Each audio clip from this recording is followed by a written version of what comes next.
Thank you, Peter, for having our paper on the program.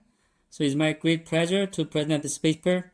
So this is joint work with Philip Kruger from University of Geneva, Zach Sarner from University of Zurich. I'm Dragon Tang from University of Hong Kong, and our fourth co-author on this paper is Ray Zhong from University of Western Australia. So this paper is straightforward, as the title suggests, the effects of mandatory ESG disclosure around the world. So in this paper, we examine an international data set to study how the enactment and the enforcement of mandatory ESG disclosure affect corporations around the world, especially their liquidity. So first, let me motivate our study by the rising demand of ESG information. So this graph, I'm showing you the number of times ESG being mentioned on earnings call for US companies, S&P 500. You can see that since 2019, there's a apparent increase of ESG being discussed during earnings call. And this trend continued in 2020 and onward. And in this paper, we really understand how the effect of this ESG information disclosure. ESG disclosure is important as investors and regulators care about this information, but it's also challenging, right? Because many regulators try to have the ESG information, but the market reaction is quite mixed. So here I give you some recent regulatory actions, like in Japan, 2021, start to ask listed companies to disclose information. This is mandatory, in contrast to the voluntary disclosure that happened before by companies, especially large companies. So another example I want to draw your attention to is earlier this year, the US SEC issued a final rule requiring that's part of ESG, climate disclosure for public companies, and this attracted more than 24,000 comment letters. So those rules are highly controversial and hotly debated. And the recent article on Reuters, Thomson Reuters, even argued that this ESG disclosure mandate could spur greenwashing. So if regulators ask companies to disclose ESG information, then actually companies can just provide very noisy information on ESG, and even they can cherry pick, right, only the good information that they want to share with the public. So that can cause concerns for greenwashing.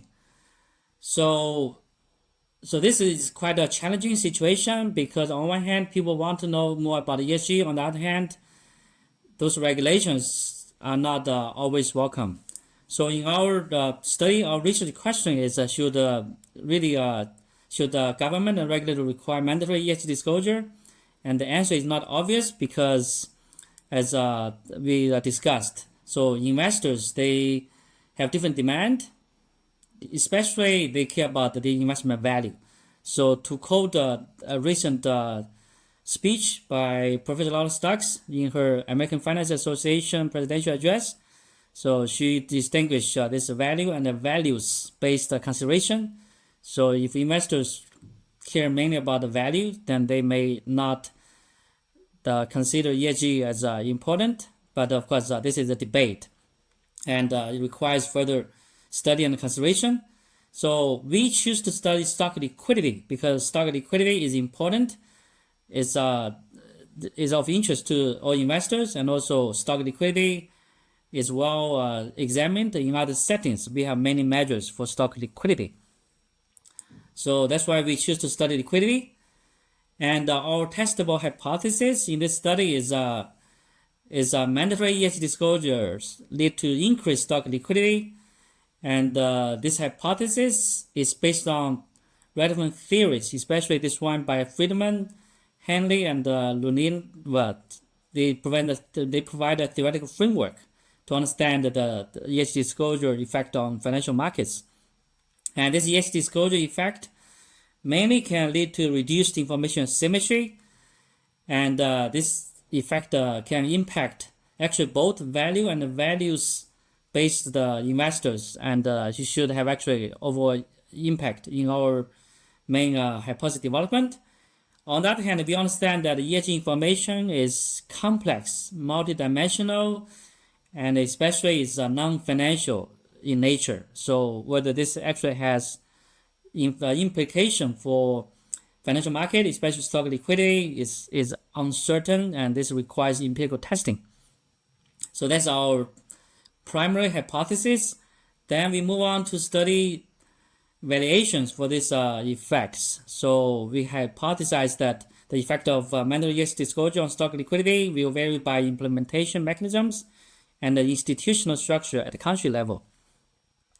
So this is empirical study, and we constructed data from the multiple sources. First, we start our sample by international data provider on this data stream for all the public companies. We have more than 136,000 firm-year observations covering 65 countries and more than 17,000 unique firms from 2002 to 2020.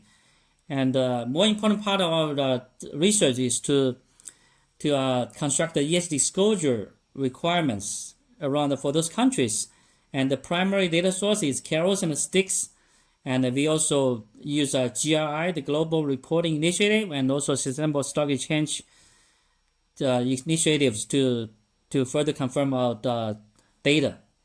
And we find 38 countries that require ESG disclosure during our sample period.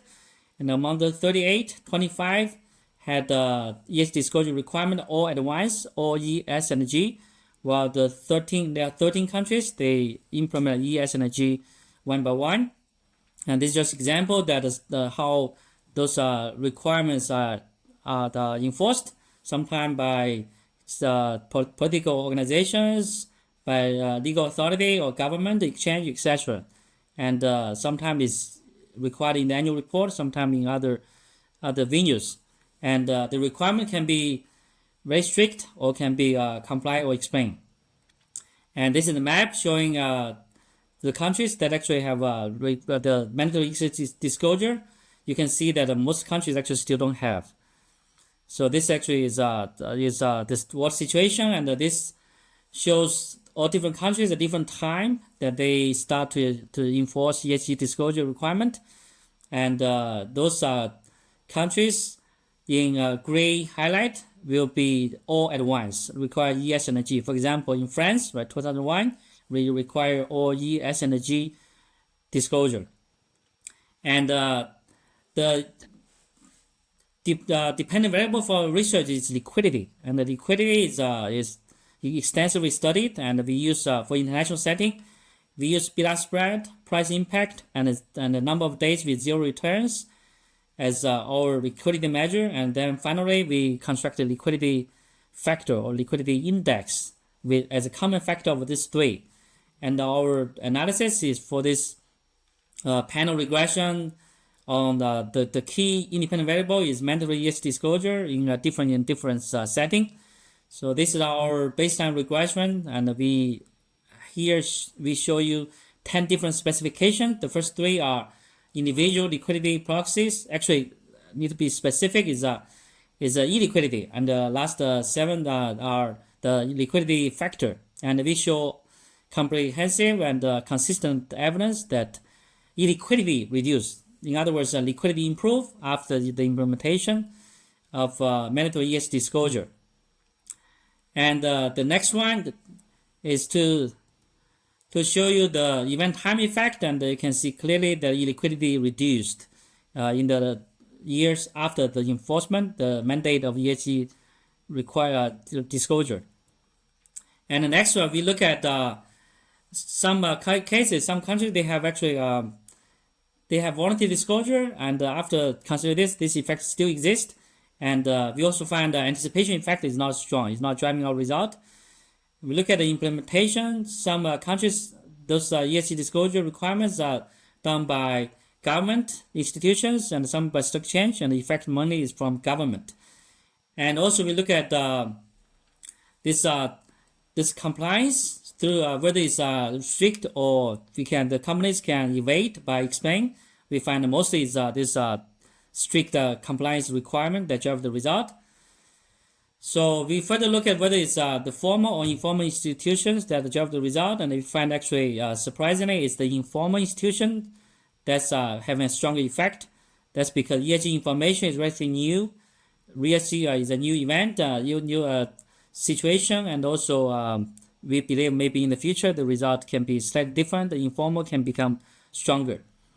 And finally, we consider robustness because those implementation may not be is not random. So we consider the situation of this future introduction of ESG disclosure requirements for those control countries, and we consider this two different analysis by Callaway and St. Anna, and also the staggered regressions, and the finding is the results are still consistent.